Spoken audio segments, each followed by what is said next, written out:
Hello, and welcome back to E.G. the Virgo. Okay, we are going to get into one of our stories today because, like I said, it's been a while since I put the next chapter out. This chapter is going to be short and sweet, but interesting as the other one. Because remember, I said we only had one short chapter, but actually, there's two. So, this is our chapters of an unusual kind, that 1%, based on actual experiences and theories. This story and or documentary includes entertaining fictional and non-fictional images, animations, videos, and music by artists and photographers unrelated and in no way were created for this particular story or documentary. Some names, dates, and times were changed to protect the privacy and identities of the characters within the story. Okay, this is volume 1 of One Life, 5 Generations. And of course, before we get into all of that, we got to do our disclaimer. Okay, copyright disclaimer under Section 107 of the Copyright Act of 1976. Allowance is made for fair use, fair purposes such as criticism, comment, news reporting, teaching, scholarship, and research. Fair use is a use permitted by copyright statute that might otherwise be infringing. Nonprofit, educational, or personal use tips the balance in favor of fair use. Source is Circular 92, Copyright Law of the United States, 17 U.S.C. Section 107. Okay, now, what we're going to do is we're going to get right into, before we actually get into our story, we're going to do a little throwback. A Chapter 8 throwback before we go into Chapter 9. All right, this is the Chapter 8 throwback thoughts.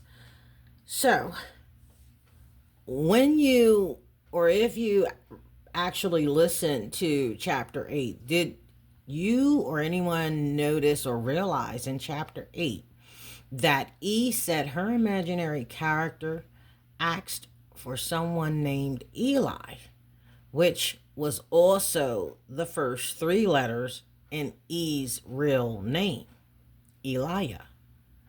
Also, the fact that E's imaginary prank characters' names she used all began with the letter E. Miss Elsie and Ellie, just like her own first name begins with the same letter. You know,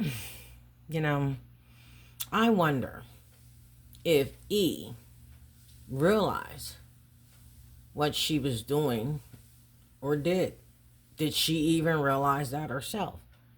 That her names of her fictional characters were, how can I put it? They were all similar to her own.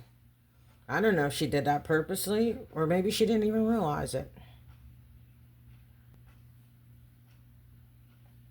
Okay, so now that we got that out the way, let's go right on into, let's see here, Chapter 9. And you know what? I don't know what's been going on. I think it's my camera, but we're going to try to straighten that out a little here. I'm trying to get, so I don't know why it's been giving me that blur look, but, we'll get that cleared up.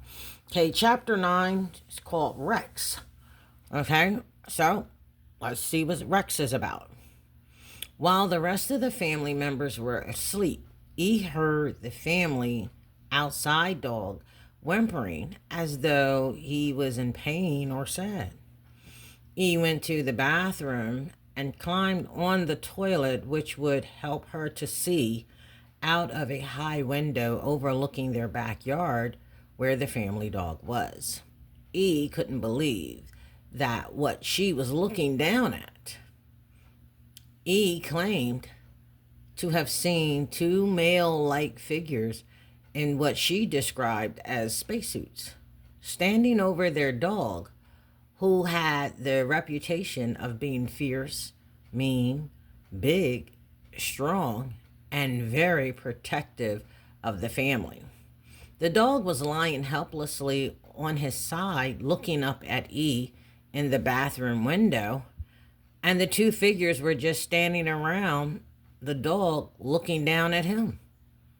E thought one of the male figures had looked up towards the window, maybe trying to see what the dog was looking up at, and out of fear, E quickly ducked down from out of the window, ran back to her bed, pulled the covers over her head, covered her ears so she wouldn't hear anything, and just laid in bed until eventually she would fall asleep.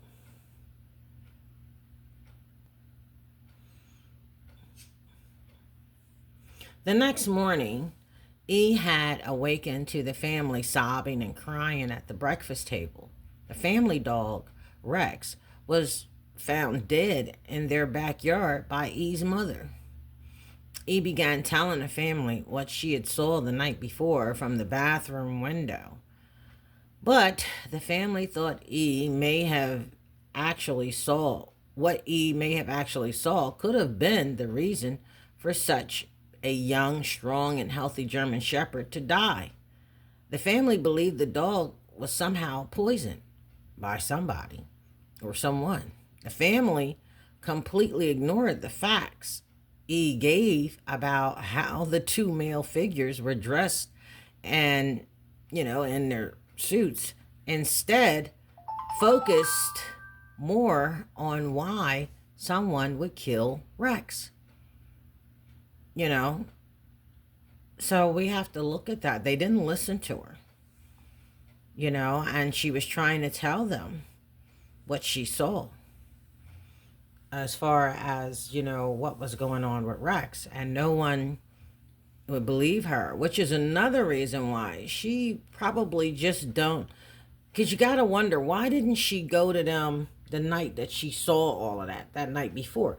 And that's because they really don't believe a lot of what she says when it's something that's off the wall, or something that sounds too far-fetched or supernatural. And if it's the wee hours of the morning, going into late night, they normally didn't like her waking them up in the middle of the night, knocking on their doors. They was, her siblings would be like, go to your own room, get back in your own bed, stop bothering us. I'm going to tell, because you're just running around acting scared and you're disturbing our sleep and we need to get some rest. And, so she never really bothered. I mean, her mom would just take her back in her room if she would knocked on her door. And, probably, this is what she's experienced, told her everything will be okay. And, so when she really needed to tell people stuff and show them things, she was reluctant. So she would wait and buy time and hope that nothing happens, but something did happen. And, she would, just go back to sleep, cover her ears, and wake up, as she did in this case here, and found that the family pet had died. And again, even what she told them, they didn't believe her. They didn't go out and start looking for clues and stuff like that. They didn't believe her that it actually happened. So it's unfortunate that, so nobody can blame the little girl, E, a little 8-year-old, for not telling. Well, why didn't she tell when she saw it? Well, because that's why.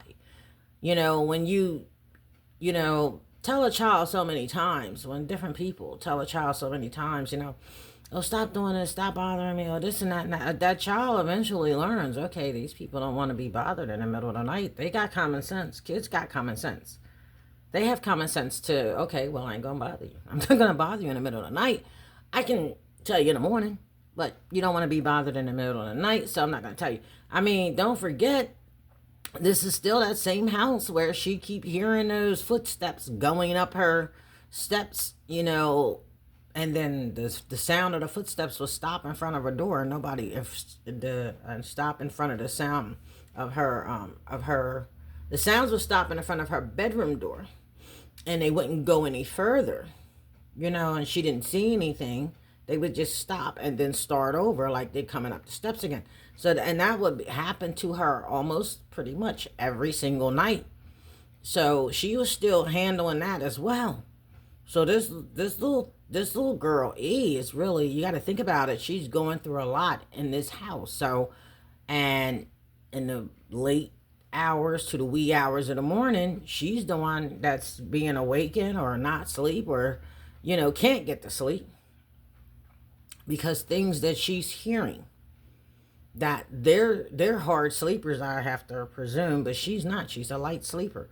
So therefore she's up all the time. So I feel bad that, she couldn't go to them, her family, at the time of what she was seeing. She couldn't get to them and let them know, hey, this is what's happening. Why don't you come look out the bathroom window with me? Somebody come. But instead of getting in trouble, yelled at, and, pushed aside, she just decided, hey, look, I'm going to go back, cover my ears because I don't like to hear the dog whimpering, and I'm going to try to go back to sleep. You understand what I'm saying? So it's unfortunate, for her. And continuing, the family dog was raised from a puppy in the military and specially trained to go on special operations with his master and trainer, who always brought the dog home with him. The family was perplexed because the dog wouldn't let anyone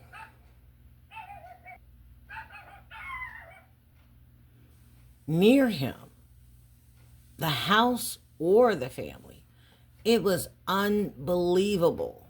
Someone was possibly able to get close enough to poison him, and he not bark or make a sound prior to anyone, he didn't know, approaching him.